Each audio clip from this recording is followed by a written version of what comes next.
Hey guys, today we're diving into the world of artificial streaming.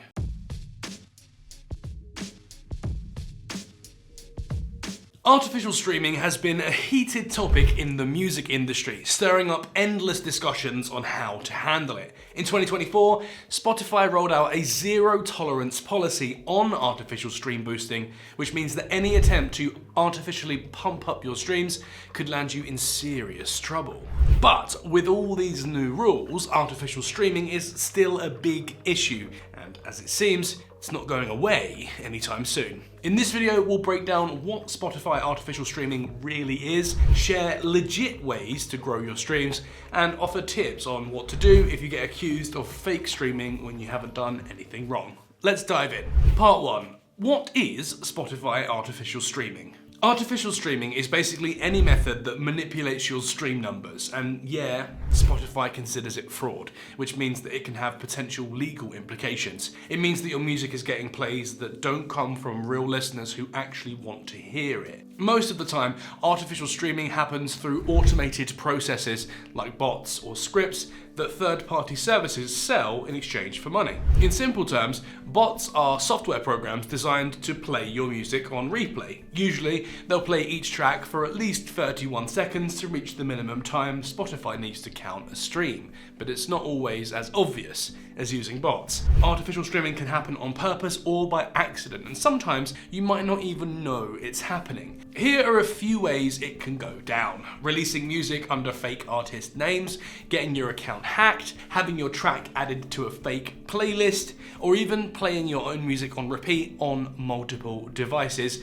and asking others, like your friends or fans, to stream your music over and over again on loop. All of this is considered artificial streaming. Part 2. Why is artificial streaming a problem? The biggest issue with artificial streaming, besides obviously being illegal, is that it takes money away from real artists. This all comes down to how Spotify pays out royalties using a system called the pro rata distribution model. In simple terms, Spotify collects the money from subscription fees, ads, and commissions into a streaming revenue pool, then splits that cash among artists based on their share of total streams. Here's an example to break it down. If all of Spotify's users stream 100 billion songs in a month and your song gets 1 billion streams, then you'd earn 1% of the total streaming revenue pool. So if the total pool is 1 billion, your cut would be 10 million before you split it with your label, publishers, and so on.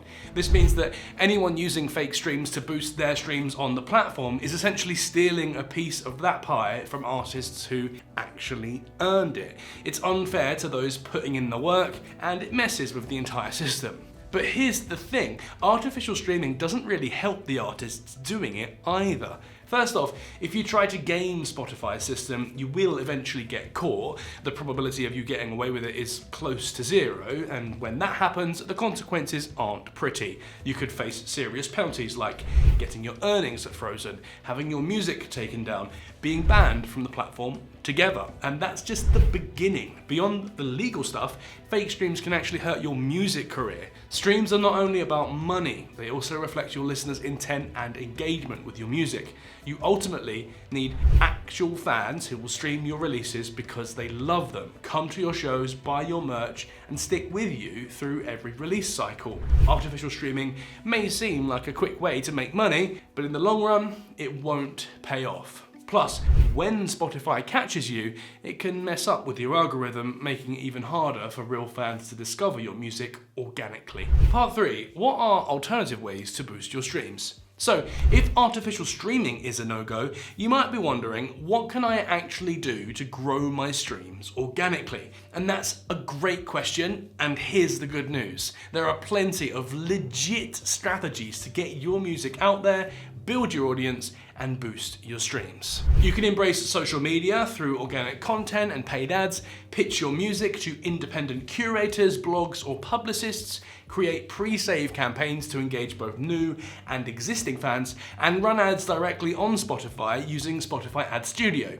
If you're releasing with iMusician, you can submit your track to their editorial playlist pitching service, which offers the opportunity to get your music placed in top editorial playlists on Spotify and other platforms. Another effective approach is using reliable playlist submission services to get your tracks on multiple relevant playlists. When exploring these services, always check for transparency in their processes and ensure they prioritize playlists with organic, engaged listeners. Trusted playlist submission services known for genuine playlist placements with real followers include Submit Hub, Playlist Push, Indie Mono, Groover, Daily Playlists, SoundPlate, and Indie Shuffle. These are just a few proven ways to grow your streams the right way. A combination of these will boost your streams over time. Real success comes from consistently investing and reinvesting in your music career and building genuine connections with your listeners.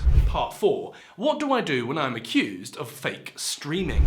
With all that being said, let's address the elephant in the room. What if you get accused of artificial streaming even if you haven't done anything wrong? Here's the thing, artificial streaming isn't always intentional. There have been many instances where artists would get caught up in suspicious activity without even realizing it. For example, their accounts got hacked, with the hackers engaging in fake streaming, or their tracks ended up on a fake playlist without them knowing. If you notice a weird spike in your streaming data or get flagged for artificial streaming, you're probably wondering, what should I do? Well, we wish we had a simple, straightforward answer for you. If you release your music through a distributor like iMusician and see that your streams are suddenly going through the roof, contact their artists and label relations team as soon as possible and report it to Spotify. They take these situations seriously and will work with you to investigate and clear things up. Timing is crucial. If the issue is reported in time, the team may be able to prevent your tracks from being flagged, so do let them know if you spot anything suspicious. Unfortunately, this is where a distributor's power reaches its limit. Spotify keeps their internal investigations process pretty much a secret. They don't share specific information about where the artificial streams come from or how they detect such activities. Instead, all a digital distributor usually receives are the barcodes of affected releases, the time period of the suspicious activity, and a list of imposed penalties. Because of Spotify's zero tolerance policy, even accidental or seemingly harmless actions like listening to your music on repeat can now trigger penalties, so watch out. And this was all for artificial streaming today. What are your thoughts on the topic? Do you think Spotify's zero tolerance is fair, or do you think there's a better way to handle artificial streaming? Let me know in the comments. If you found this video helpful, don't forget to hit like and subscribe for more music related content. Bye.